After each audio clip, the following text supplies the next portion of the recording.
The Truth About the Beast Slayer, Confessions of a Steel Giant, or Why Every Shot Was a Deadly Game of Russian Roulette. Imagine this, the summer of 43. After the terrible defeats of 41 and 42, the Red Army, bleeding but learning, had mastered the art of war. Yet Hitler throws his most terrifying trump card onto the Eastern Front: new, hitherto unseen tanks, Tigers with their impenetrable frontal armor and long-range guns, and swift Panthers, combining mobility, protection, and firepower. German propaganda screams to the world about Wunderwaffe, invincible steel monsters. Our soldiers in the trenches see shells ricocheting off their armor, see burning T-34s and KVs. That very tiger phobia arises, a feeling of almost mystical horror at the technical superiority. It is at this moment, into the very crucible of the brewing Battle of Kursk, that strange, angular machines begin to arrive secretly at the front in small batches. They don't look like familiar tanks, they have no rotating turret. Just a huge, awkward armored casemate overhanging the hull. This is the SU-152. It was created not just quickly. It was created in crash mode, in a matter of months, in response to panicked intelligence reports about new German tanks. Its father, the brilliant engineer Lev Sergeyevich Troyanov, took the chassis from the heavy tank KV-1s, the letter S meant speedy, which was, of course, quite relative, and mounted on it a monstrously powerful 152mm howitzer gun ML-20S. A gun designed to destroy long-term concrete pillboxes was now supposed to hit tanks. And here begins the first paradox, the first intrigue of our story.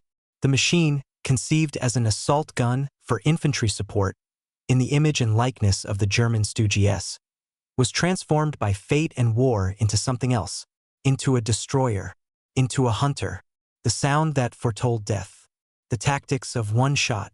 To understand what the crew of the Beast Slayer felt, you have to get inside. Imagine a cramped, stuffy iron box, where the acrid air hangs with the smell of diesel, oil, and gunpowder. On the left, the huge, heavy breech of the gun, taking up half the fighting compartment. On the right and around you, 4 or 5 men: commander, gunner, driver, mechanic, loader, and breech operator. Your life depends on the coordination of every movement, but most importantly on the first shot. The tactics of using the SU-152 were an asymmetric response to German superiority. The Tiger could methodically shoot our tanks from 1.5 to 2 kilometers, receiving almost no damage in return. The SU-152 could not duel at such distances. Its shell was mighty, but its ballistics were not for sniper fire. Therefore, the Beast Slayers worked from ambushes at close and medium ranges, often letting the enemy get within 500 to 700 meters. The crew would spend hours camouflaging at a position, choosing a spot with good visibility and an escape route. And wait, and then he appears, the steel behemoth of a Tiger, rumbling and self-assured.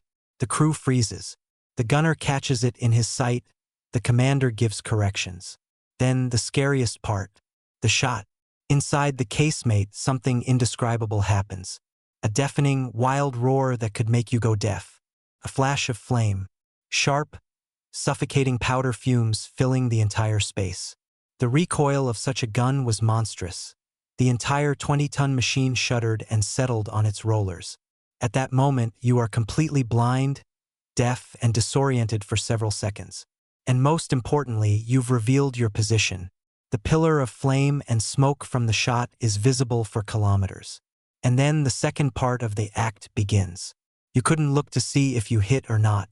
The standard command after firing, withdraw. The driver mechanic, having already chosen a path in advance, would go full reverse or sharply pull out of cover to change position. Because in 20 to 30 seconds, a hail of return fire would fall on the spot from which you fired. One shot, one position. Such was the harsh law of the Beast Slayer's life. And what about the hit? Why Beast Slayer and not Little Elephant? And now for the most interesting part. What happened when the huge 152mm shell finally met the armor of a Tiger or Panther? Often, it did not penetrate it in the classical sense. It didn't leave a neat hole. It did something unimaginable to it. Imagine the impact of a 40-kilogram solid shot if it was an armor-piercing, concrete-piercing shell. or the explosion of a 40-kilogram high-explosive shell right on the armor. Even if the armor withstood and wasn't holed, the energy of the impact was colossal. From the monstrous hydrodynamic shock, steel behaves like a fluid under such impact. The welded seams on the German tank's turret could simply come apart. The turret, weighing several tons, was torn off its race or jammed. Small fragments from the inside of the armor, the so-called secondary fragmentation mass, turned into a deadly hurricane inside the fighting compartment, mowing down the crew.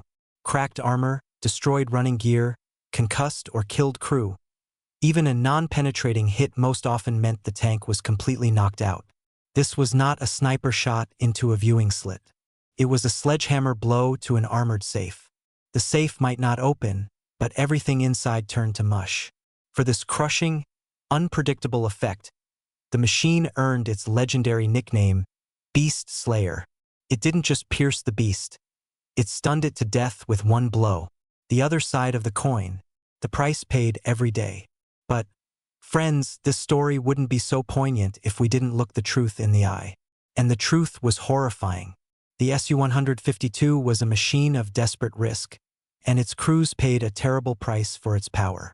Vulnerability, the frontal armor of 60 millimeters, though set at a great angle, was protection against light vehicle guns and medium-caliber shells. But against the 88mm gun of the Tiger or the long 75mm gun of the Panther, it was weak protection. The Germans hit beast slayers from distances at which they could not yet effectively respond. Photographs of burned-out SU-152s at Kursk are tragic evidence of this. Flammability, the fatal flaw. This is perhaps the darkest page in the machine's history. The fuel tanks were located inside the fighting compartment. Yes, you heard that right. Next to the crew, next to the powder charges, stood tanks with diesel fuel. Any penetrating hit, any spark, and within seconds the casemate turned into a gas chamber, then a blazing torch. This engineering miscalculation was inherited even by its more advanced successor, the ISU-152. It was the Achilles heel that everyone knew about and put up with because the war wouldn't wait. Hell inside. Besides fire, the crew faced another danger, powder fumes. After 2 or 3 shots without proper ventilation, which often failed, such a concentration of carbon monoxide and other gases accumulated in the cramped casemate that people lost consciousness, suffered severe poisoning.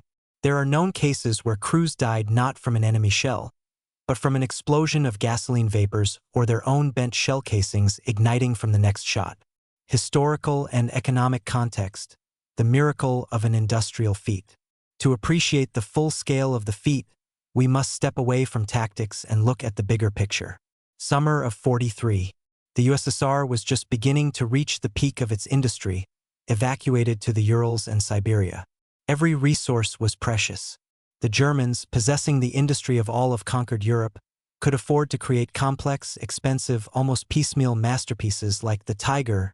Its production took 3 to 4 times more man-hours than the T-34.